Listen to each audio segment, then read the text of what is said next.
2025 navy SSR MA MRന്റെ first സ്റ്റേജിന്റെ result വന്നിരിക്കുകയാണ്. പാസ്സായ എല്ലാ കുട്ടികൾക്കും ആന ഡിഫൻസ് അക്കാഡമിയുടെ കൺഗ്രാറ്റ്സ്. ഇനി നിങ്ങളുടെ സ്റ്റേജ് 2 ആണ്. സ്റ്റേജ് 2 നിങ്ങൾ ഫിസിക്കൽ ക്വാളിഫൈ ചെയ്താൽ മാത്രമേ നിങ്ങൾക്ക് നെക്സ്റ്റ് സ്റ്റേജിലേക്ക് പോകാൻ പറ്റത്തുള്ളൂ. നമുക്ക് ഇന്നത്തെ വീഡിയോയിൽ നോക്കാം നേവി SSR MR MAയുടെ സ്റ്റേജ് 2 ഫിസിക്കൽ ഇവന്റ് ഏതൊക്കെയാണ്. വീഡിയോ പരമാവധി ഷെയർ ചെയ്യുക നമ്മുടെ കേരളത്തിലെ എല്ലാ defence ഗ്രൂപ്പിലേക്കും.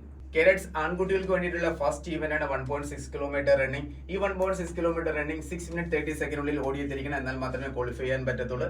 പെൺകുട്ടികൾക്കുള്ള first event 1.6 kilometre running. ഇവർ 8 മിനിറ്റിൽ ഓടിയെത്തിരിക്കണം, എന്നാലേ ഫസ്റ്റ് ഈവന്റ് ക്വാളിഫൈ ആവത്തുള്ളൂ. സോ നെക്സ്റ്റ് ഈവന്റ് ആണ് സ്ക്വാഡ്സ്. പെൺകുട്ടികൾ ടോട്ടൽ 15 സ്ക്വാഡ്സ് ചെയ്തിരിക്കണം, ആൺകുട്ടികൾ 20 സ്ക്വാഡ്സ് ചെയ്തിരിക്കണം, എന്നാൽ മാത്രമേ ക്വാളിഫൈ ആവത്തുള്ളൂ. നെക്സ്റ്റ് ആണ് പുഷപ്പ്.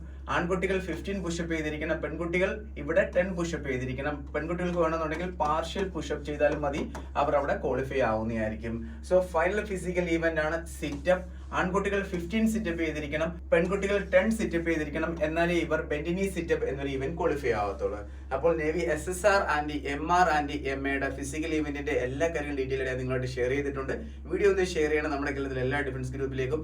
എല്ലാ കുട്ടികളും അറിയട്ടെ ഏതൊക്കെ ഈവന്റ് ആണ് അവർക്ക് അവിടെ സ്റ്റേജ് 2 അറ്റൻഡ് ചെയ്യേണ്ടതായിട്ട് വരുന്നതെന്ന്. ഇതുപോലെ ഡിഫൻസ് കാര്യങ്ങൾ അറിയാൻ ഈ ഒരു പേജ് ഫോളോ ചെയ്യുക. Thank you so much. Jai Hind.